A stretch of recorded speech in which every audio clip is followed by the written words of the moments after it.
Hay una verdad que casi nadie se atreve a decir en voz alta.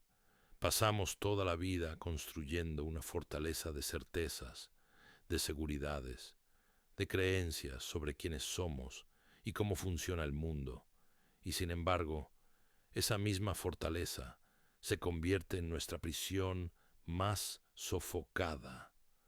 Tengo 73 años. Mi barba es blanca. Mis manos tienen la rugosidad de quien ha trabajado la tierra y también de quien ha sostenido miles de libros antiguos. Mis ojos han visto el amanecer en el Ganges y también la desesperación en rostros de ejecutivos en oficinas de cristal en Manhattan. Y si algo he aprendido en todo este tiempo, es que el sufrimiento humano no discrimina por código postal ni cuenta bancaria. Estoy grabando esto desde mi pequeño estudio en las afueras de Barcelona, donde el sonido de los pájaros todavía puede escucharse por encima del tráfico lejano. A mi espalda hay una estantería con textos que han sobrevivido siglos, traducciones del Bhagavad Gita, los escritos de Marco Aurelio, sutras budistas, las enseñanzas de Patanjali.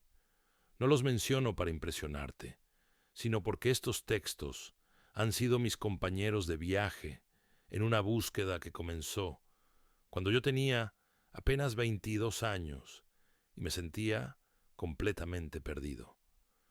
Durante más de 50 años he observado este fenómeno del sufrimiento autoimpuesto en miles de personas. Lo he observado en mis propias entrañas, en los rostros de quienes se acercan buscando paz y encuentran primero el espejo incómodo de su propia resistencia.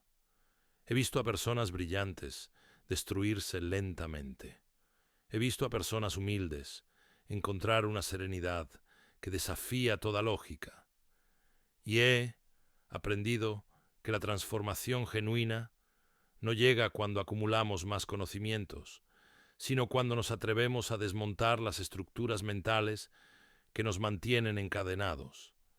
Lo que voy a compartir contigo no es teoría prestada de libros polvorientos, es el destilado de décadas caminando por los senderos del yoga, la meditación y esas filosofías antiguas que los estoicos y los sabios orientales comprendieron con una claridad que hoy necesitamos más que nunca.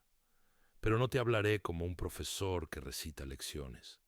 Te hablaré como alguien que ha tropezado, caído, sangrado en este camino, y que precisamente por eso conoce tanto las trampas como los atajos. Vivimos en una época de ruido ensordecedor, pero déjame ser más específico sobre lo que esto significa. No hablo solo del ruido literal, aunque ese también existe. Hablo del ruido mental, ese zumbido constante de pensamientos, preocupaciones, planes, arrepentimientos que nunca cesa. La mente moderna está fragmentada, dispersa entre 1000 estímulos que prometen felicidad y entregan apenas distracción momentánea. Hace 3 semanas vino a verme una joven de 26 años. Trabajaba en una startup tecnológica. Ganaba más dinero del que sus padres habían ganado en toda su vida. Vivía en un apartamento moderno, con vistas al mar. Llegó a mi puerta temblando. Me dijo que llevaba 2 meses sin poder dormir más de 3 horas seguidas, que tomaba su teléfono cada 5 minutos, que había olvidado cómo se sentía estar simplemente sentada, sin hacer nada. ¿Cuándo fue la última vez que pasaste 10 minutos en silencio, sin ningún dispositivo, sin ninguna distracción? Le pregunté. Se quedó mirándome. Sus ojos se llenaron de lágrimas. No lo sé, susurró. Creo que no recuerdo haberlo hecho nunca. He visto cómo generaciones enteras han perdido la capacidad de estar consigo mismas sin angustia, cómo el silencio se ha convertido en algo aterrador que debe llenarse inmediatamente con cualquier cosa. Música, podcasts, videos, mensajes, scrolling infinito. cualquier cosa menos enfrentarse al vacío interior. Pero este no es un fenómeno nuevo, solo ha tomado formas más sofisticadas. Déjame llevarte a 1967. Yo tenía 22 años y acababa de graduarme en filosofía en la Universidad de Barcelona. Había leído todo lo que se suponía que debía leer: Kant, Hegel, Descartes, Nietzsche. Podía debatir sobre epistemología y ontología hasta el amanecer. Y sin embargo, cuando me miraba en el espejo, veía a alguien completamente perdido. Tenía conocimientos, pero no sabiduría. Tenía opiniones, pero no paz. Mi novia de entonces, Carmen, me dejó, no de manera dramática, sino con una tristeza que me destrozó más que cualquier enfado. Me dijo: «Estás aquí, pero no estás presente. Cuando te miro a los ojos veo a alguien que está siempre en otro lugar, pensando, analizando, juzgando. No sé quién eres realmente, y creo que tú tampoco lo sabes». Tenía razón, por supuesto. Yo vivía completamente en mi cabeza, desconectado de mi cuerpo, de mis emociones, de la vida misma. Era un fantasma intelectual flotando por el mundo, observando pero nunca participando realmente. Esa ruptura me hundió en una crisis que duró meses. Dejé de comer apropiadamente. Perdí casi 10 kilos. Mis padres estaban aterrorizados. Un día, mi padre, que era médico, y un hombre pragmático, que nunca había mostrado interés por nada que no pudiera medirse o pesarse, me sentó en la cocina y me dijo algo que cambió mi vida. «Hijo, hay un mundo más allá de tus pensamientos, y si no encuentras la manera de habitarlo, te vas a consumir desde dentro». No sé de dónde sacó esa lucidez. Quizás él mismo había pasado por algo similar y nunca lo había mencionado, pero sus palabras penetraron mi coraza intelectual. Esa misma semana encontré un anuncio en un tablón de la universidad: clases de yoga, tradición india auténtica, no gimnasia, sino filosofía práctica. El profesor era un catalán que había pasado 10 años en ashrams de la India. Se llamaba Josep, aunque todos le decían Swami Ananda. Tenía 40 y tantos años, el cuerpo delgado, pero fuerte, y una presencia que no puedo describir mejor que diciendo que cuando estabas con él, sentías que alguien te estaba realmente viendo, no juzgando, solo viendo. Mi primera clase fue humillante. No podía tocarme los pies. Mi cuerpo estaba tan tenso que cada postura era tortura, y mi mente no paraba de protestar: «Esto es ridículo. Esto no va a solucionar nada. Deberías estar estudiando, leyendo, haciendo algo productivo». Al final de la clase, cuando estábamos en Savasana, la postura de relajación final, algo extraordinario sucedió. Por primera vez en meses, quizás en años, mi mente se detuvo, solo por unos segundos. Pero en esos segundos experimenté algo que no tenía palabras para describir. Un silencio que no era vacío, sino plenitud. Una paz que no dependía de que nada fuera de cierta manera. Cuando abrí los ojos, lágrimas corrían por mi cara. No eran lágrimas de tristeza, eran lágrimas de alivio, como si una tensión que había estado sosteniendo durante toda mi vida finalmente hubiera cedido. Josep se acercó después de clase. No me preguntó qué me había pasado. Simplemente me dio una palmada en el hombro y dijo: «Ahora sabes que es posible. Ese es el principio de todo». 6 meses después, estaba en un tren destartalado, atravesando el norte de India. Era enero de 1968. Tenía una mochila pequeña con lo mínimo, un diario, y $500 que había ahorrado trabajando de camarero. No tenía plan específico, más allá de llegar a Rishikesh, la ciudad del yoga a orillas del Ganges. El viaje fue una odisea. Delhi me abrumó completamente. El ruido, la pobreza extrema al lado de la riqueza obscena, los olores que nunca había experimentado, la sensación constante de estar completamente fuera de lugar. Mi primera semana dormí en el suelo de una pensión que costaba 2 rupias por noche, con cucarachas del tamaño de mi pulgar, caminando por las paredes. Enfermé casi inmediatamente. Disentería. Pasé 3 días creyendo que iba a morir en ese cuarto mugriento, miles de kilómetros de casa, sin nadie que supiera dónde estaba. En mis momentos de delirio febril, me preguntaba qué demonios estaba haciendo allí, pero algo en mí se negaba a rendirse. Cuando finalmente llegué a Rishikesh, débil y habiendo perdido más peso, encontré un ashram que aceptaba estudiantes occidentales. No era uno de esos lugares lujosos que existen ahora. Era austero, casi severo. Levantarse a las 4 de la mañana. 2 horas de práctica de asanas, estudio de textos, trabajo en el jardín o la cocina, meditación al atardecer, dormir en una estera delgada en una habitación compartida con otros 6 hombres.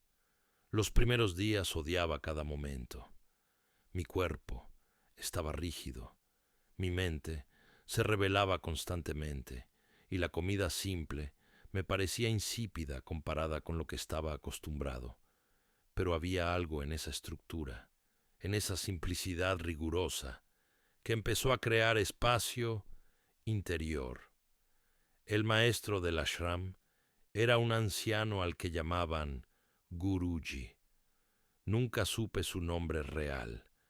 Debía tener más de 70 años, pero se movía con la agilidad de alguien de 40. Hablaba poco. Cuando enseñaba, sus palabras eran escasas pero penetrantes. No toleraba los dramas emocionales ni las excusas, pero tampoco era cruel. Simplemente esperaba que fueras responsable de ti mismo. Un día, después de 2 meses en el ashram, tuve un colapso. Estábamos en meditación silenciosa, 2 horas sin moverse. Mi rodilla empezó a doler intensamente, luego la espalda. Luego no pude soportar un segundo más la quietud de mi propia mente. Me levanté bruscamente y salí corriendo del salón. Fui hasta el Ganges. Me senté en las rocas y lloré como no había llorado desde niño. Lloré por todo, por Carmen, por mi vida desperdiciada hasta ese momento, por mi arrogancia intelectual, por mi soledad, por mi incapacidad de simplemente estar en paz conmigo mismo. Guruji apareció. Se sentó a mi lado, sin decir nada durante largo rato. Solo cuando mis sollozos se calmaron, habló. ¿Por qué viniste aquí?, me preguntó en su inglés rudimentario.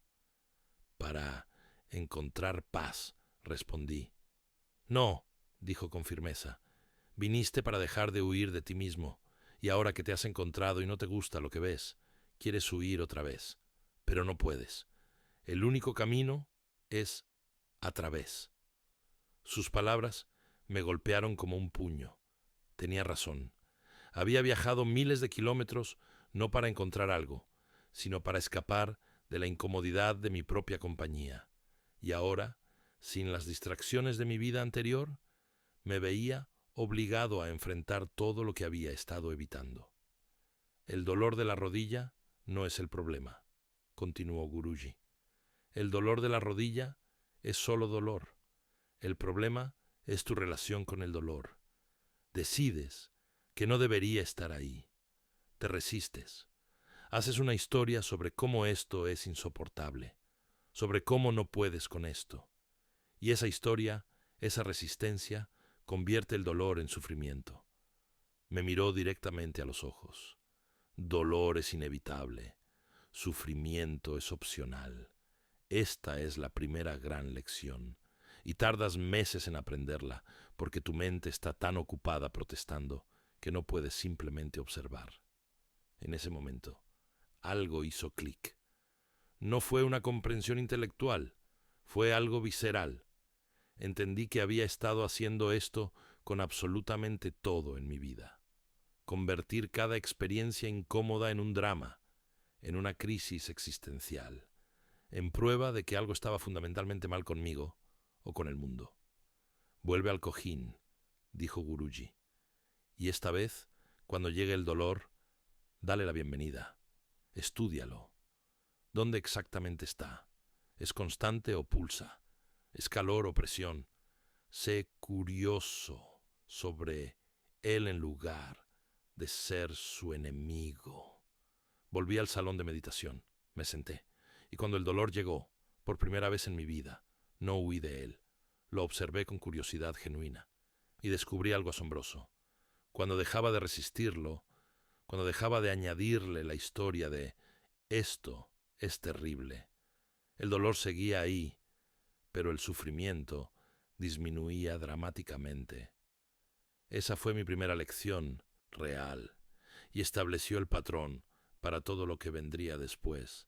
Pasé 3 años en India, yendo y viniendo entre diferentes ashrams y maestros. No fue un viaje lineal ni romántico. Hubo momentos de gracia profunda y también de desesperación absoluta.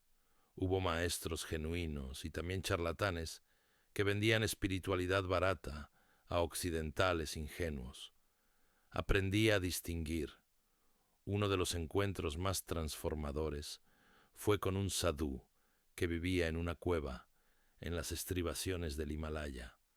Había llegado hasta allí siguiendo el consejo de un monje en Haridwar, que me dijo: «Si buscas a alguien que realmente viva lo que enseña, ve a ver a Babaji en las montañas, pero prepárate, porque no te dirá lo que quieres oír». La caminata hasta su cueva me tomó 2 días. El sendero era apenas visible, marcado solo por pequeñas piedras apiladas cada varios cientos de metros. Llevaba una tienda pequeña, comida básica y una expectativa romántica de encontrar a un sabio iluminado que me revelaría los secretos del universo. La cueva estaba a unos 3000 metros de altura. Cuando llegué, casi al anochecer, lo encontré sentado afuera, mirando el valle. Debía tener 60 y tantos años. Su cuerpo era pura fibra, sin un gramo de grasa. Llevaba solo un taparrabos naranja y una manta delgada. A pesar del frío que me hacía temblar con mi chaqueta gruesa, él parecía completamente cómodo. «Llegas tarde», dijo sin mirarme. «La cena ya pasó». Luego se rió con una carcajada que resonó en las montañas. No hablaba inglés, pero mi hindi había mejorado lo suficiente para una conversación básica. Me indicó que podía quedarme. La cueva era minúscula. Tenía un pequeño fuego para cocinar, una estera para dormir, un recipiente de agua y absolutamente nada más, ni siquiera libros. «¿Llevas aquí mucho tiempo?», le pregunté mientras compartíamos un té simple que preparó con hierbas que recogía de la montaña. 16 años, respondió, como si estuviera hablando del clima. «¿No te sientes solo?». Me miró con esos ojos brillantes que he mencionado antes, llenos de una alegría que no necesitaba justificación. ¿Cómo podría sentirme solo cuando todo el universo está aquí? No era una respuesta mística pretenciosa. Lo decía con tal naturalidad que entendí que para él era simplemente una descripción factual de su experiencia. «¿Por qué viniste a la montaña?», me preguntó. «Busco comprensión, paz, no sé exactamente». «Ah», dijo asintiendo, «vienes buscando algo que te falta. Todos vienen buscando algo que creen que les falta». «¿Y tú? ¿Qué encontraste aquí?». «Nada», respondió con otra carcajada. «Absolutamente nada. Y ese es el punto. Estuve 50 años buscando agregar cosas, conocimientos, experiencias, realizaciones espirituales. 30 años como monje, viajando de maestro en maestro, estudiando textos, practicando técnicas, acumulando espiritualidad como otros acumulan dinero. Y cuanto más acumulaba, más vacío me sentía». Se quedó en silencio largo rato, mirando las estrellas que empezaban a aparecer. Un día, continuó, en un templo en Varanasi, estaba postrado ante una imagen de Shiva, rogando por la iluminación, cuando me di cuenta de lo absurdo de la situación. Estaba rogando por algo que, si era real, no podía estar fuera de mí, esperando a ser obtenido. En ese momento me levanté y salí caminando. Caminé durante meses sin destino, y eventualmente llegué a esta cueva. Y aquí, sin hacer nada especial, sin seguir ninguna práctica elaborada, todo lo que había estado buscando reveló que había estado siempre presente. No había nada que lograr, nada que convertirse. Solo había que dejar de buscar. Entonces, ¿para qué meditas? ¿Para qué vives así? Pregunté, genuinamente confundido. No vivo así, dijo. Simplemente vivo. Esta es la forma que la vida tomó. Y medito no para obtener algo, sino porque es una expresión natural de lo que soy, como un pájaro canta. No hay objetivo, no hay logro, hay solo esto. Me quedé con él durante 2 semanas. Cada día era igual, y cada día era completamente diferente. Nos levantábamos con el sol. Meditábamos en silencio durante lo que parecían ser horas, aunque no teníamos forma de medir el tiempo. Caminábamos por la montaña recogiendo leña y agua. Comíamos una vez al día. Hablábamos poco. Y sin embargo, en ese silencio y esa simplicidad, aprendí más sobre la naturaleza de la mente que en todos los libros que había leído. Una noche, mientras estábamos sentados junto al pequeño fuego, le pregunté algo que me había estado carcomiendo. Babaji, ¿cómo puedo llevar esta paz que siento aquí a mi vida en el mundo? Eventualmente tendré que volver, conseguir trabajo, vivir en una ciudad. ¿No se perderá todo esto? Se quedó mirando el fuego durante largo rato. Luego dijo, la pregunta revela que todavía no entiendes. Piensas que la paz que sientes aquí es producto de las circunstancias, el silencio, la simplicidad, la montaña. Pero la paz no viene de las circunstancias. Las circunstancias solo hacen más fácil o más difícil reconocer la paz que ya está presente. Un guerrero entrenado puede mantener su centro en medio de la batalla. Un guerrero sin entrenar busca la paz solo en el retiro.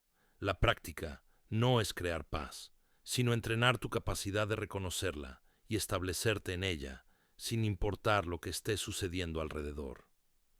Hizo una pausa y me miró intensamente.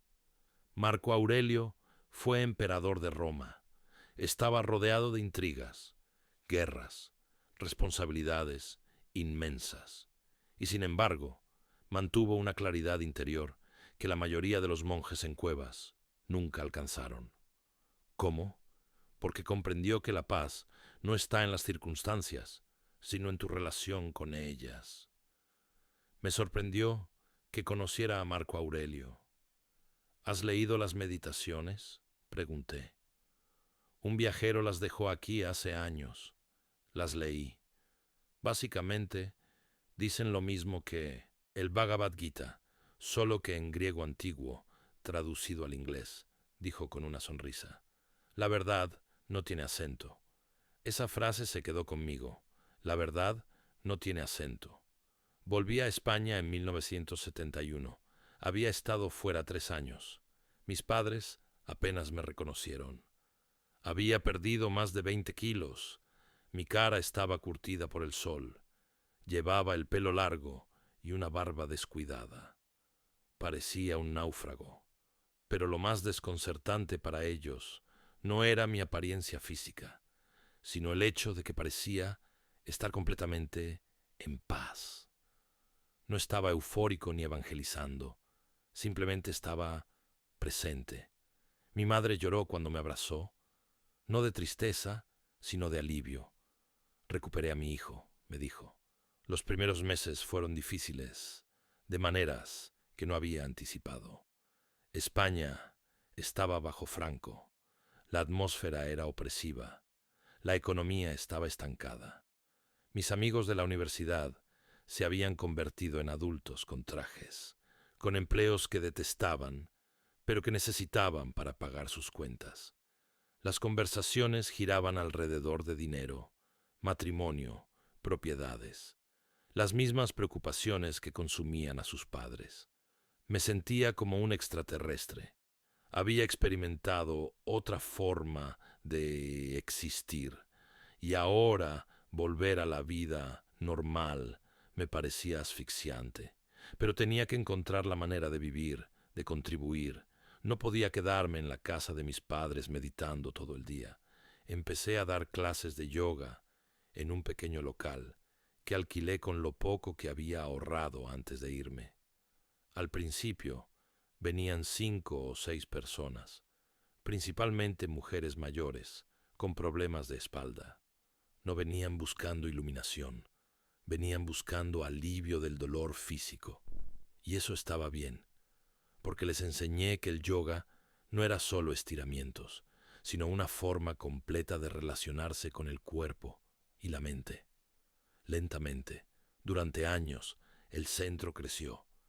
Pero no quiero darte la impresión de que fue un camino fácil. Hubo momentos de duda profunda. Hubo períodos donde apenas podía pagar el alquiler. Hubo relaciones que fracasaron porque las mujeres que intentaban estar conmigo no entendían por qué alguien que parecía tenerlo todo junto interiormente era tan poco ambicioso en términos mundanos. Una de esas relaciones fue con Marta. Era psicóloga, brillante, hermosa. Nos conocimos en 1975 y durante 2 años fuimos inseparables. Ella entendía intelectualmente lo que yo hacía, pero en el fondo esperaba que eventualmente creciera, que consiguiera un trabajo real, que compráramos un apartamento, que tuviéramos hijos. Una noche, en su apartamento, tuvimos la conversación que habíamos estado evitando. No puedo seguir así, me dijo. Te amo, pero no puedo construir una vida con alguien que no tiene ambiciones normales. Tienes 40 años y vives como un estudiante. Tengo 32, la corregí suavemente. Exactamente. Y a este paso, a los 40 seguirás en el mismo lugar. ¿Es eso lo que quieres? Quiero vivir de acuerdo a lo que considero importante, respondí. Y eso no incluye acumular cosas ni subir escaleras corporativas. Eso es muy noble, dijo con amargura. Pero yo quiero una familia, quiero estabilidad, quiero alguien que esté presente, no solo emocionalmente, sino prácticamente. Y tú estás enamorado de tu búsqueda espiritual, más de lo que podrías estarlo de cualquier persona real. Sus palabras me dolieron, porque tenían algo de verdad. Mi compromiso con el camino interior era absoluto, y eso dejaba poco espacio para las necesidades de alguien más. Terminamos esa noche, no dramáticamente, pero definitivamente. Los meses siguientes fueron solitarios. Me cuestioné si había tomado el camino correcto. Veía a mis antiguos compañeros de universidad con sus familias, sus casas, sus vidas exitosas, y me preguntaba si había cambiado algo real por una fantasía espiritual. Fue durante este período oscuro que la enseñanza sobre la raíz del sufrimiento se volvió vivida en mi propia experiencia, porque me di cuenta de que mi dolor no venía de estar solo, venía de mi resistencia a estar solo, de mi creencia de que debería ser de otra manera, de mi comparación constante con otros, de mi narrativa de fracaso. Un día, sentado en mi pequeño apartamento, me hice la pregunta fundamental. Si tuviera que vivir así el resto de mi vida, solo, con pocos recursos materiales, sin el reconocimiento social que otros tienen, ¿podría estar en paz? Y la respuesta que emergió desde un lugar profundo fue, sí, porque mi paz no depende de esas cosas. En el momento en que tuve esa claridad, algo cambió. no cambió mi situación externa. Seguía solo, seguía con poco dinero, pero la cualidad de mi experiencia se transformó radicalmente, porque había dejado de resistir lo que era. Esta es la raíz del sufrimiento humano, no las circunstancias que enfrentamos, sino nuestra relación con ellas. Pasamos la vida intentando modificar lo externo, creyendo que si logramos que las cosas sean como queremos, entonces seremos felices. Acumulamos posesiones, perseguimos reconocimiento, buscamos relaciones que llenen vacíos, y sin embargo el vacío persiste porque estamos mirando en la dirección equivocada. El Bhagavad Gita lo expresa con una claridad meridiana. Tenemos derecho a la acción, pero no a los frutos de la acción. Los estoicos decían algo equivalente. Distingue entre lo que está en tu poder y lo que no lo está, y deposita tu paz únicamente en aquello que sí controlas. Suena sencillo, pero aplicarlo requiere un nivel de honestidad brutal contigo mismo. Requiere admitir que gran parte de tu sufrimiento proviene de aferrarte a expectativas sobre cómo debería ser la realidad, en lugar de trabajar con la realidad tal como es. Y no estoy hablando de resignación pasiva, ni de conformismo derrotista. Hablo de algo mucho más potente, la capacidad de actuar con determinación y al mismo tiempo mantener una ecuanimidad profunda respecto a los resultados. Con el tiempo, el centro creció, no porque yo lo promoviera agresivamente, sino porque las personas que venían experimentaban algo real y lo compartían con otros. Para mediados de los 80 tenía más de 100 estudiantes regulares. Y fue entonces cuando el verdadero desafío comenzó. No mantener una práctica personal en soledad, sino enseñar de manera que realmente transformara vidas. Uno de los primeros desafíos fue entender que la mayoría de las personas no venían buscando libertad interior. Venían buscando alivio temporal de sus síntomas. Querían reducir el estrés, dormir mejor, tener menos ansiedad. Y eso está bien, es un comienzo válido. Pero mi trabajo era plantar semillas que eventualmente los llevaran más profundo. Cuando hablo de virtud, sé que es una palabra que puede sonar anticuada, incluso mojigata.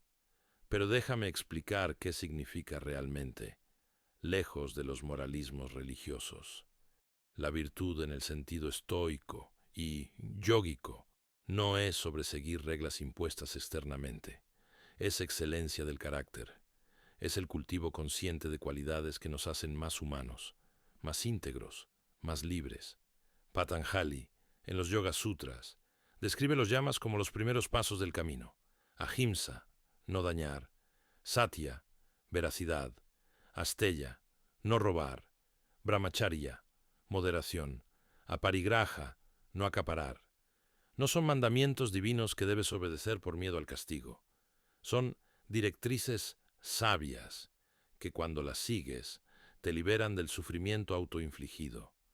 Tomemos ahimsa, la no violencia.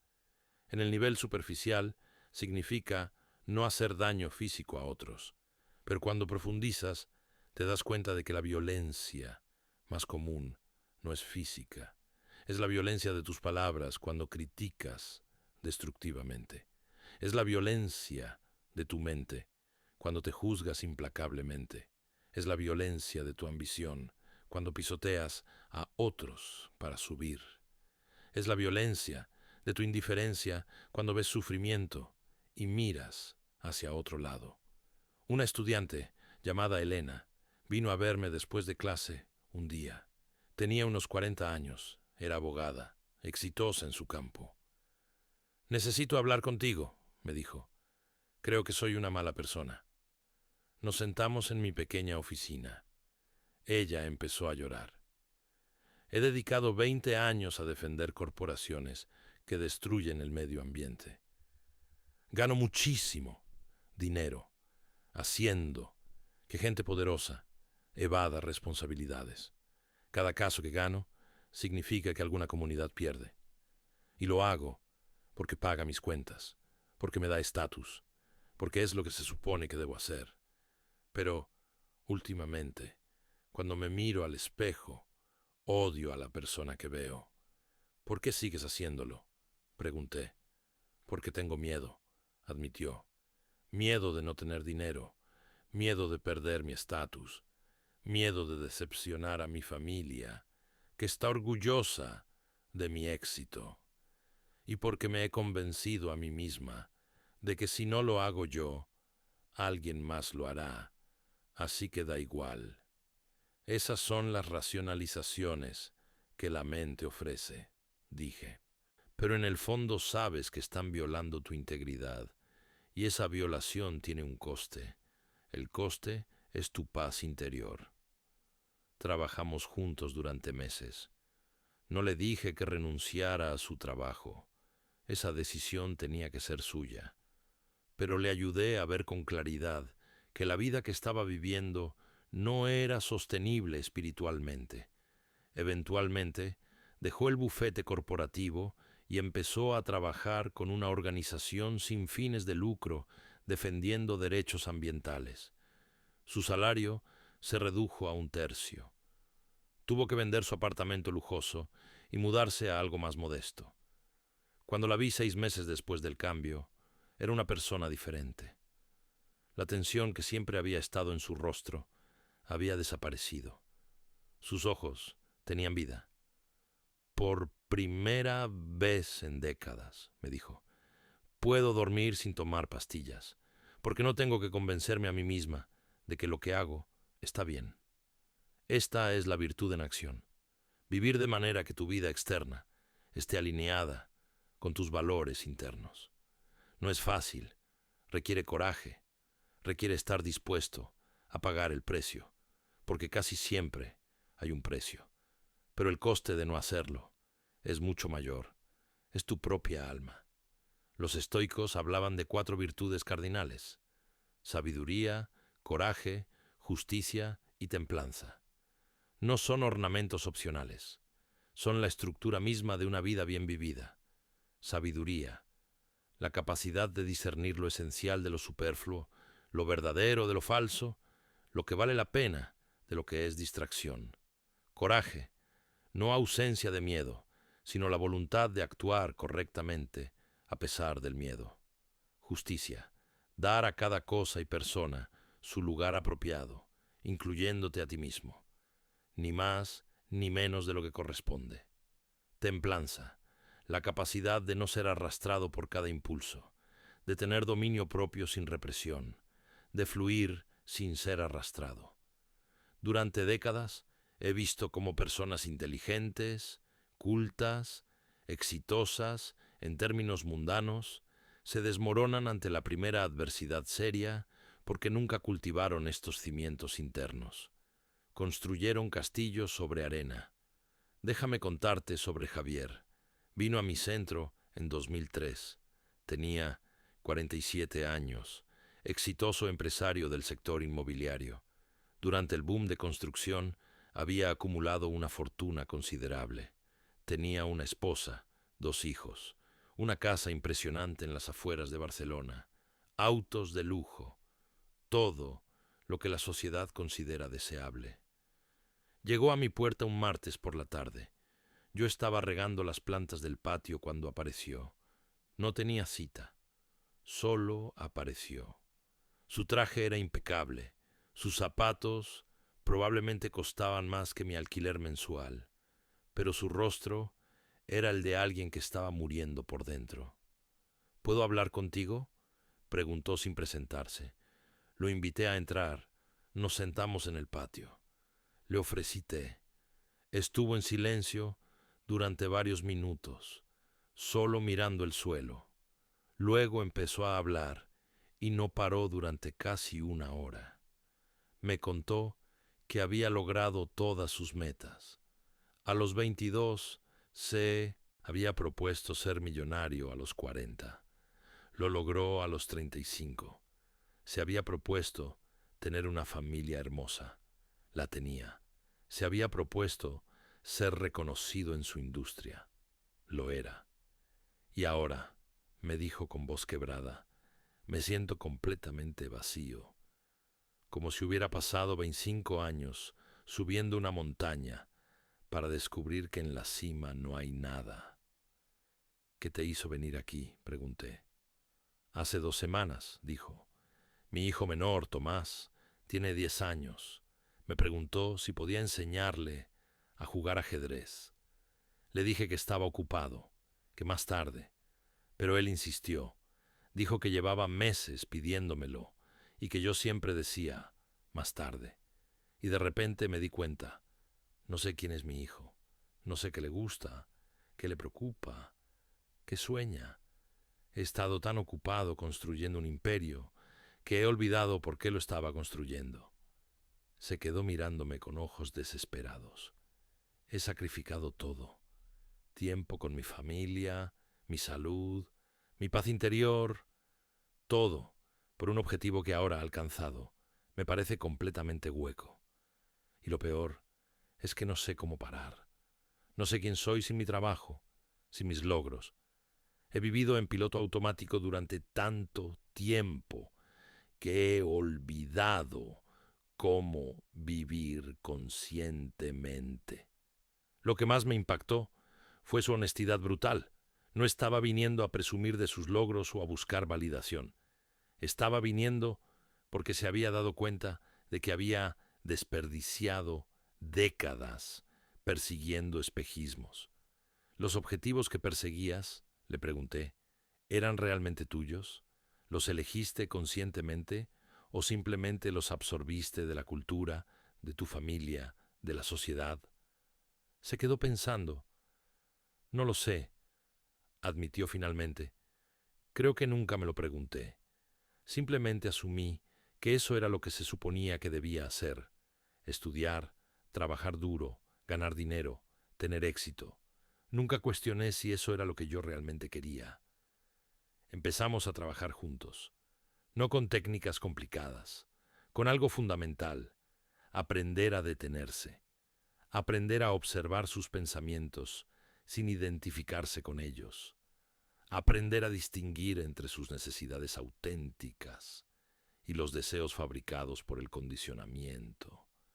Fue un proceso doloroso porque implicaba reconocer verdades incómodas, que había usado el trabajo como escape de la intimidad, que su necesidad de acumular dinero venía de una inseguridad profunda que databa de su infancia pobre, que su miedo al fracaso era tan grande que nunca se había permitido preguntarse qué era realmente el éxito para él.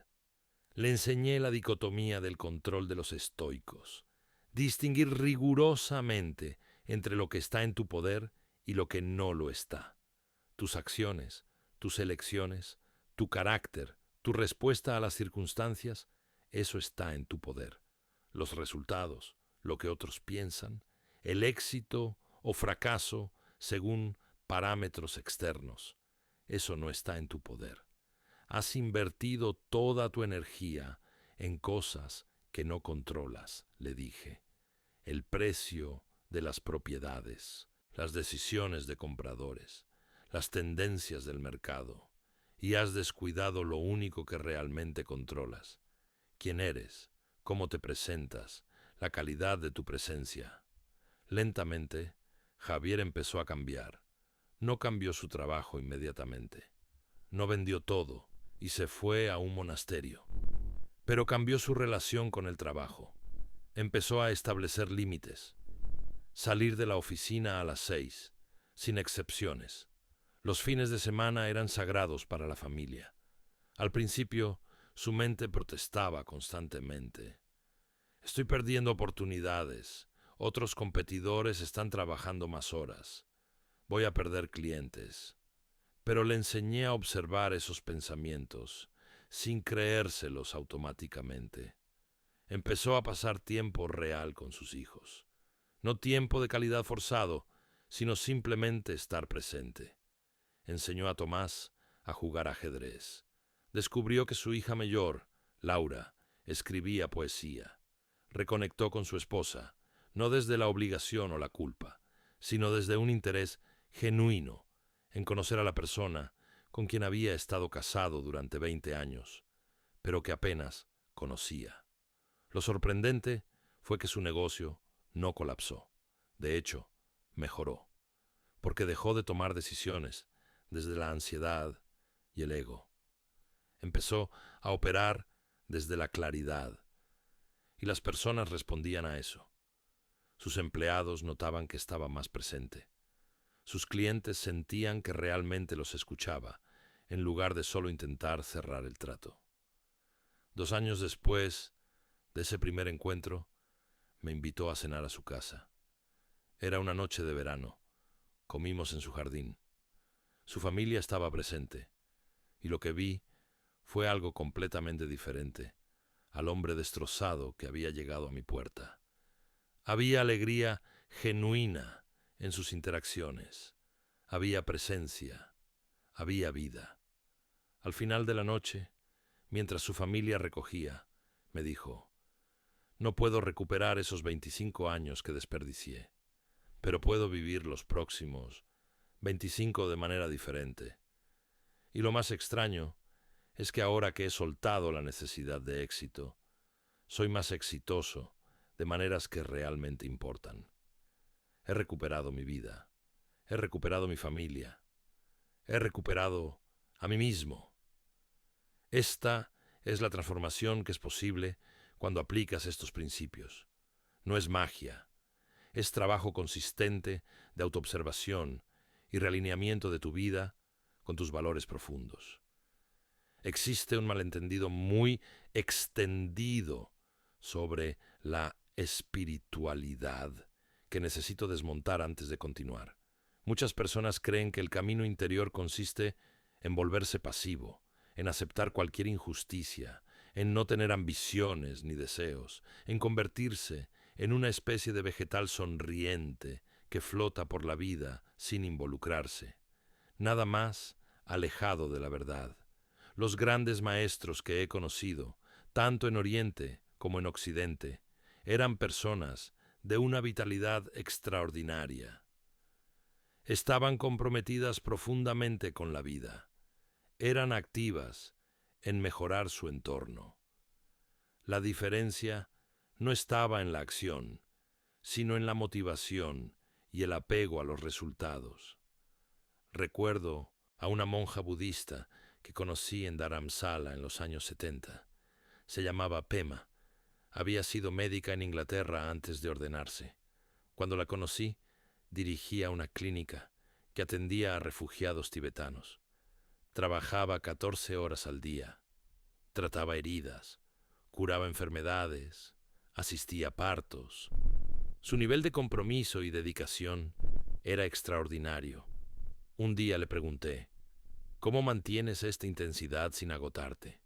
¿No te frustras cuando pierdes pacientes?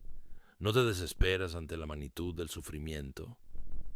Me miró con esa claridad que tienen las personas que han atravesado completamente su propio ego.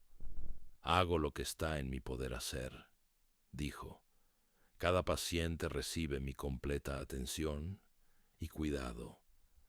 Pero si mueren a pesar de mis esfuerzos, eso no está en mi poder. Mi trabajo es actuar con compasión y competencia. Los resultados pertenecen a causas y condiciones más grandes que yo». «¿Entonces no te importa si viven o mueren?», pregunté, provocando deliberadamente. «Importa profundamente», respondió. «Por eso actúo con total dedicación, pero no permito que mi paz interior dependa de resultados que no controlo. La compasión sin sabiduría lleva al agotamiento. La sabiduría sin compasión lleva al desapego frío. Necesitas ambas. Esta es la clave: actuar desde la plenitud, no desde la carencia. Contribuir al bien común, no para obtener reconocimiento, sino porque es la expresión natural de tu comprensión. Marco Aurelio no renunció a ser emperador para irse a meditar a una cueva. Ejerció su responsabilidad con dedicación impecable mientras mantenía una perspectiva filosófica que le impedía identificarse con el poder o dejarse corromper por él. En sus meditaciones escribe: no te preocupes si otros no reconocen tus méritos. Preocúpate solo por ser digno de reconocimiento. Esta es maestría. Hacer lo correcto porque es correcto, no porque esperas recompensa. He visto muchas personas usar la espiritualidad como excusa para la pasividad. Estoy practicando desapego, dicen, mientras evitan responsabilidades. Estoy aceptando lo que es, dicen, mientras permiten que situaciones abusivas continúen. Estoy soltando el ego, dicen, mientras evitan cualquier confrontación necesaria. Esto no es espiritualidad, es cobardía disfrazada con lenguaje espiritual. El desapego verdadero no es indiferencia, es la capacidad de dar lo mejor de ti sin que tu paz interior dependa de recibir algo a cambio. Es poder amar profundamente sin la desesperación de la posesión. Es poder trabajar intensamente sin la ansiedad por los resultados. Es poder pelear por la justicia sin el odio que te corrompe. Tuve un estudiante, Carlos, que malinterpretó completamente estas enseñanzas. Vino a mi centro durante un año. Practicaba diligentemente. Leía textos espirituales. Y luego un día dejó su trabajo sin tener un plan. Dejó a su esposa embarazada, diciendo que necesitaba encontrarse a sí mismo. Dejó de pagar sus deudas, porque el dinero es solo ilusión maya. Cuando me enteré, lo busqué y tuvimos una conversación dura. ¿Qué crees que estás haciendo?, le pregunté sin preámbulos. Estoy soltando los apegos, respondió con una sonrisa beatífica que me irritó. Estoy siguiendo las enseñanzas. No, dije firmemente. Estás usando las enseñanzas como excusa para evitar responsabilidades. Soltar apegos no significa abandonar compromisos. Significa cumplir tus compromisos sin que tu identidad dependa de ellos. Tienes una esposa que depende de ti, un hijo en camino, deudas que asumiste. Honrar esos compromisos no es apego, es integridad básica, se ofendió. Pensé que entenderías. Pensé que de todos tú apreciarías que estoy priorizando mi crecimiento espiritual. Tu crecimiento espiritual no puede construirse sobre el sufrimiento que causas a otros por tu irresponsabilidad, respondí. El primer llama es ahimsa, no dañar. Estás dañando a tu familia, a tus acreedores. Estás siendo violento con tus responsabilidades. No hay nada espiritual en eso. No tomó bien la conversación. Dejó el centro indignado. Años después, me enteré de que su vida se había desmoronado, divorciado, sin relación con su hijo, moviendo de un trabajo precario a otro. Había confundido libertad espiritual con irresponsabilidad egoísta. La verdadera espiritualidad te hace más responsable, no menos, más comprometido con el bienestar de todos, no más centrado en ti mismo, más dispuesto a actuar con determinación, no menos. El coste de vivir en inconsciencia es devastador, aunque muchos no lo reconocen, hasta que es demasiado tarde. Cada día que pasas en piloto automático, reaccionando mecánicamente a los estímulos, arrastrado por patrones mentales que ni siquiera has examinado, es un día que pierdes de tu vida irreemplazable. La inconsciencia no es un estado neutro e inofensivo. Es un estado de sufrimiento latente que se manifiesta como ansiedad difusa, insatisfacción crónica, relaciones conflictivas, decisiones torpes que luego lamentas. Una de las manifestaciones más comunes que veo es lo que llamo la vida postergada. Personas que viven constantemente esperando que su vida real comience en algún momento futuro. Cuando consiga este trabajo, cuando tenga suficiente dinero, cuando mis hijos crezcan, cuando me jubile. Y así pasan décadas enteras, sin vivir realmente, siempre en preparación para una vida futura que nunca llega, porque cuando llegan a ese punto futuro, hay un nuevo punto más adelante. Conocí a una mujer llamada Rosa cuando tenía 62 años. Acababa de jubilarse después de 40 años trabajando en un banco. Vino a mi centro porque, en sus palabras, finalmente tengo tiempo para mí misma. Le pregunté qué quería hacer con ese tiempo.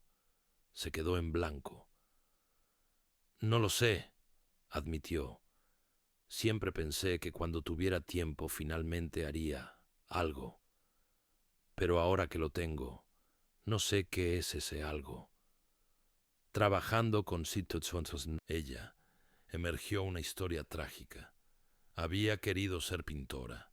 De joven tenía talento, pero sus padres la convencieron de que necesitaba un trabajo seguro. Así que estudió administración y consiguió un puesto en el banco. Siempre pensé que pintaría cuando tuviera tiempo, me dijo. Pero cuando tenía tiempo estaba demasiado cansada del trabajo y los fines de semana había otras responsabilidades. Y luego tuve hijos y entonces ellos necesitaban atención. Y luego eran sus bodas, sus carreras. Siempre había algo más urgente que mi pintura. Y ahora tengo 62 años y me he dado cuenta de que nunca viví mi vida. Viví la vida que otros esperaban de mí. Le pregunté por qué no podía pintar ahora. Porque es demasiado tarde, dijo con los ojos llenos de lágrimas. He perdido décadas. Ya no tengo la mano firme. Ya no tengo la visión que tenía. He desperdiciado mi vida esperando el momento correcto. Y el momento correcto nunca llegó. Trabajamos juntos durante meses. Le enseñé que aunque no podía recuperar esos 40 años, podía vivir los años que le quedaban conscientemente. Empezó a pintar de nuevo. No era tan buena como podría haber sido si hubiera practicado durante décadas, pero eso no importaba. Lo que importaba es que finalmente estaba haciendo lo que su alma necesitaba hacer. Un día, meses después, me mostró una pintura. Era simple, amateur incluso, pero tenía algo genuino en ella. Por primera vez en mi vida, me dijo, siento que estoy siendo yo misma. Y aunque sea tarde, aunque sean solo unos pocos años en lugar de décadas, es mejor tarde que nunca. Esta historia podría parecer triste, y lo es, pero también tiene una lección vital. No posterces tu vida. No esperes el momento perfecto. El momento perfecto es ahora, con todas sus imperfecciones. El budismo habla del samsara, el ciclo de sufrimiento causado por la ignorancia fundamental sobre nuestra verdadera naturaleza. Los estoicos hablaban de vivir conforme a opiniones falsas en lugar de conforme a la naturaleza racional. Ambos señalan lo mismo. Cuando no conoces tu propia mente, cuando no has examinado tus creencias, cuando vives desde el condicionamiento en lugar de desde la conciencia, tu vida se convierte en una repetición mecánica de patrones de sufrimiento. He visto personas desperdiciar décadas enteras en trabajos que detestan, en relaciones tóxicas, persiguiendo objetivos que no les importan realmente. Todo porque nunca se detuvieron a preguntarse qué querían verdaderamente, quiénes eran más allá de las máscaras sociales. Y lo más trágico es que este sufrimiento es innecesario, no es inevitable, puede transformarse mediante el trabajo interior genuino. Pero primero tienes que reconocer que estás sufriendo. Tienes que ser honesto sobre el coste de tu inconsciencia. Muchas personas viven en negación, convenciéndose de que están bien mientras sus cuerpos colapsan bajo el estrés. Sus relaciones se desmoronan y su sentido de significado se erosiona. La transformación comienza con algo tan simple y tan difícil como la observación honesta. No puedes cambiar lo que no ves. No puedes liberarte de patrones que ni siquiera reconoces como patrones. La práctica de la atención plena, que tanto el yoga como el budismo enfatizan, no es una técnica de relajación para desconectar del estrés. Es una herramienta de autoconocimiento radical. Cuando empiezas a observar tu mente sin juzgar, simplemente notando cómo surgen pensamientos, emociones, reacciones, descubres algo asombroso y quizás perturbador. La mayor parte del tiempo no estás eligiendo conscientemente tus respuestas, estás siendo movido por programaciones automáticas. Un comentario te irrita y reaccionas con enfado antes de poder siquiera decidir si quieres enfadarte. Una situación no sale como esperabas y te invade la frustración automáticamente. Alguien te critica y tu autoestima se tambalea. Estos son reflejos condicionados, no respuestas conscientes. Déjame contarte sobre Miguel. Era policía, 35 años, cuerpo atlético, mente aguda. Vino a mi centro porque su esposa le había dado un ultimátum. Buscaba ayuda para su temperamento o ella se iba. No sé qué me pasa, me dijo en nuestra primera sesión. Llego a casa después de mi turno y la cosa más pequeña me hace explotar. Mi hijo deja sus juguetes en el suelo y yo grito como si hubiera cometido un crimen. Mi esposa me pregunta algo y le contesto con rabia sin razón. Y después me siento terrible, pero en el momento no puedo controlarme. Le enseñé una práctica básica. Cuando sientas la rabia surgir, antes de actuar, toma 3 respiraciones conscientes. Solo 3. En esas 3 respiraciones, observa la sensación de la rabia en tu cuerpo. ¿Dónde está? ¿Cómo se siente? ¿Es calor? ¿Presión? ¿Dónde exactamente? Pensó que era ridículamente simple. 3 respiraciones no van a cambiar nada, dijo escéptico. Inténtalo, respondí. Volvió 2 semanas después. Algo extraño pasó, dijo. Logré hacerlo una vez. Mi hijo había derramado leche por toda la mesa y sentí la rabia instantánea. Pero me acordé de las 3 respiraciones y en ese espacio observé que la rabia no era uniforme. Era como una ola que subía rápidamente y luego, si no la alimentaba con pensamientos, empezaba a bajar. Y en ese espacio de observación pude elegir. Todavía limpié la leche y le expliqué a mi hijo que tenía que ser más cuidadoso, pero sin gritarle. ¿Qué descubriste?, pregunté. Que la rabia no es yo, es una sensación que surge y pasa, y que cuando no me identifico con ella inmediatamente, no me controla. Esta es una comprensión fundamental. Los pensamientos y emociones surgen automáticamente, pero tú no eres tus pensamientos y emociones. Eres la conciencia que los observa. Los estoicos lo llamaban prosoche, atención vigilante. Epicteto insistía: examina cada impresión antes de darle asentimiento. No aceptes pasivamente cada pensamiento que aparece en tu mente como si fuera verdad revelada. Cuestiónalo, examínalo. Miguel continuó practicando. No se volvió perfecto. Todavía tenía momentos de rabia, pero cada vez más frecuentemente lograba crear ese espacio de observación antes de reaccionar. Y con el tiempo, las explosiones se volvieron más raras y menos intensas. Un día me trajo a su esposa y a su hijo para que los conociera. Su hijo tenía unos 7 años, tímido pero dulce. Su esposa me agradeció con lágrimas en los ojos. Me ha devuelto al hombre con quien me casé, me dijo. O más bien, a una versión mejor de ese hombre, porque ahora es consciente. La práctica requiere paciencia y compasión contigo mismo porque descubrirás niveles de condicionamiento que ni siquiera sabías que existían. Verás patrones heredados de tus padres, de tu cultura, de experiencias traumáticas que creías haber superado, pero que siguen operando en las sombras.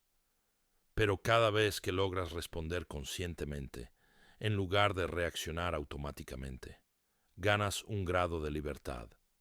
Y esa libertad, acumulada momento a momento, transforma completamente tu experiencia de vida. La observación también revela algo más profundo, que la mayoría de tus sufrimientos no vienen de lo que te pasa, sino de las historias que te cuentas sobre lo que te pasa. Alguien te critica. Eso es un hecho neutral, pero inmediatamente tu mente añade una historia. Esto significa que soy inadecuado. Esto significa que no me respetan. Esto confirma mis peores miedos sobre mí mismo. Y es esa historia, no la crítica en sí, lo que causa el sufrimiento. Cuando empiezas a ver esto claramente, te das cuenta de que tienes mucho más poder del que creías. No puedes controlar si otros te critican, pero puedes absolutamente cuestionar las historias que tu mente genera automáticamente en respuesta. Después de tantos años enseñando, si tuviera que destilarlo todo en una comprensión esencial, sería esta. La paz que buscas no está en ningún lugar externo, ni en ningún momento futuro. Está disponible aquí y ahora, en tu capacidad de relacionarte con la experiencia presente desde la aceptación lúcida, en lugar de desde la resistencia. Esto no significa que te guste todo lo que sucede. Significa que dejas de añadir sufrimiento innecesario a las situaciones difíciles mediante la negación, la queja, la victimización o la ilusión de que las cosas deberían ser distintas a como son. Las cosas son como son. A partir de esa aceptación radical, puedes actuar con claridad para cambiar lo que es posible cambiar. Pero la paz no depende del cambio externo, depende de tu postura interior. Hace 10 años me diagnosticaron cáncer, linfoma no Hodgkin. Tenía 63 años. Los médicos me dieron un 80% de probabilidad de sobrevivir 5 años con tratamiento agresivo. Te puedo decir honestamente que cuando recibí el diagnóstico, mi primera reacción fue miedo. Puro miedo animal a la extinción. No soy un santo. No estoy más allá de las emociones humanas básicas. Sentí el miedo recorrer mi cuerpo como electricidad. Pero luego, gracias a décadas de práctica, pude observar ese miedo sin ser completamente consumido por él. Pude ver los pensamientos que surgían. Esto no debería estar pasando. Es injusto. Todavía tengo tanto que hacer. ¿Qué pasará con mi centro? ¿Moriré solo y con dolor? Y pude reconocer esos pensamientos como lo que eran. Historias que mi mente generaba intentando dar sentido a algo aterrador. No eran la realidad. La realidad era simplemente: tengo cáncer. Necesito tratamiento. No sé qué pasará. Decidí enfrentar el tratamiento con la misma práctica que había enseñado durante décadas. Cada sesión de quimioterapia se convertía en una meditación. Observaba las sensaciones en mi cuerpo sin añadir historias de victimización. Observaba los efectos secundarios con curiosidad científica. Mi cabello cayó, mi cuerpo se debilitó. Había días de náusea intensa, pero mantuve una ecuanimidad fundamental, no forzada, no fingida, genuina, porque comprendía que mi esencia, mi conciencia misma, no podía ser dañada por el cáncer. El cuerpo podía enfermar y eventualmente morir. Eso es su naturaleza. Pero aquello que observaba al cuerpo enfermo era indemne. Mis estudiantes me visitaban en el hospital. Algunos venían con caras largas, con pena, tratándome como si ya estuviera muerto. Otros venían con optimismo forzado, diciéndome que todo estaría bien con una certeza que no podían tener. A todos les decía lo mismo: estoy enfermo, no muerto, y si muero, moriré conscientemente. El miedo a la muerte es peor que la muerte misma. ¿Por qué desperdiciar lo que me queda de vida temiendo su final? Un joven estudiante, Alberto, me preguntó un día: ¿no estás enojado? ¿No sientes que es injusto? Has dedicado tu vida a ayudar a otros, a vivir correctamente. ¿Y esta es tu recompensa? ¿Recompensa por qué?, le pregunté. No hice un trato con el universo, donde si me comportaba bien me garantizaban salud eterna. Eso no es como funciona la vida. La enfermedad no es castigo. La salud no es premio. Son fenómenos naturales sujetos a causas y condiciones infinitamente complejas. Mi trabajo no es protestar contra la naturaleza. Mi trabajo es responder con sabiduría a lo que la naturaleza presenta. He atravesado la enfermedad, la eventual recuperación. Estoy en remisión desde hace 7 años. Pérdidas de personas queridas. Momentos de oscuridad profunda donde cuestioné todo. No estoy hablando desde la teoría de alguien que ha tenido una vida fácil. Y precisamente por eso puedo decirte con certeza que es posible mantener una ecuanimidad fundamental, incluso en medio de la tormenta. No es insensibilidad, no es negación, es una serenidad profunda que proviene de comprender que tu esencia no puede ser dañada por las circunstancias externas. Puedes perder todo lo que tienes y seguir siendo tú. Puedes enfrentar la muerte y mantener la dignidad. Esta comprensión no se alcanza mediante razonamiento intelectual, se alcanza mediante práctica sostenida, mediante atravesar dificultades sin huir de ellas, mediante cultivar las cualidades del guerrero espiritual que los estoicos y los yogis describen: coraje, templanza, sabiduría, justicia. Un guerrero espiritual no es alguien que evita la batalla. Es alguien que enfrenta lo que la vida presenta con dignidad, con coraje, sin perder su centro. Es alguien que puede actuar con determinación sin odio, que puede amar sin posesión, que puede perder sin derrumbarse. Cuando estas cualidades maduran en ti, descubres algo extraordinario. La vida no se vuelve perfecta, pero tu capacidad de navegarla con gracia se expande infinitamente. Permíteme cerrar con la imagen que compartí al principio, pero ahora con más contexto. El anciano Sadhu, en la cueva del Himalaya. Le pregunté si no sentía la dureza de esa vida, el frío, la soledad, la falta de comodidades. Me miró con ojos que brillaban con alegría genuina y dijo: cuando no necesitas nada de lo que el mundo puede darte o quitarte, eres completamente libre. Y esa libertad es una dicha que ninguna comodidad puede proporcionar.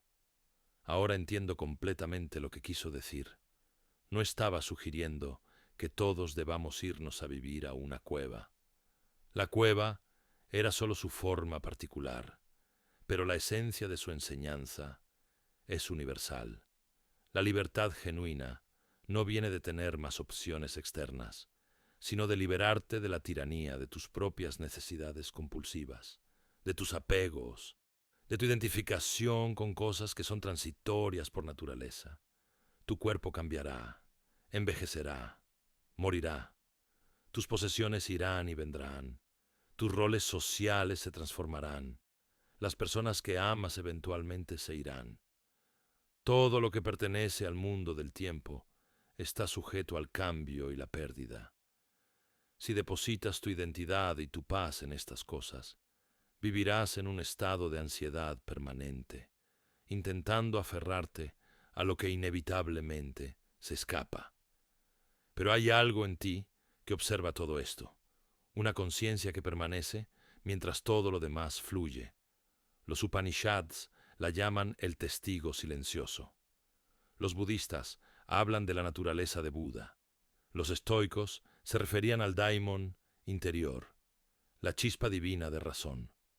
Conectar con esa dimensión de tu ser, establecerte en esa conciencia, es el objetivo último, tanto del yoga como de la filosofía estoica, bien comprendida. Y desde ese espacio de conciencia estable puedes participar plenamente en la vida. Puedes amar profundamente. Puedes trabajar con dedicación. Puedes disfrutar de los placeres simples, pero sin la desesperación del apego, sin el terror de la pérdida. Esta es la vida que vale la pena vivir. Esta es la libertad que ninguna circunstancia externa puede darte ni quitarte, y está disponible para ti. No mañana cuando hayas meditado 1000 horas o leído 100 libros, sino ahora mismo, en este instante, si te atreves a soltar las historias que te cuentas sobre quién eres y qué necesitas para estar bien.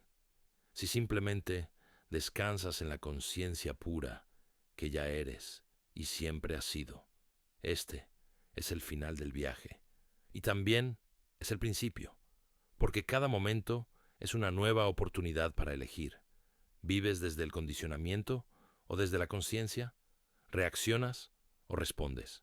¿Resistes o aceptas? La elección siempre es tuya, y en esa elección reside toda tu libertad.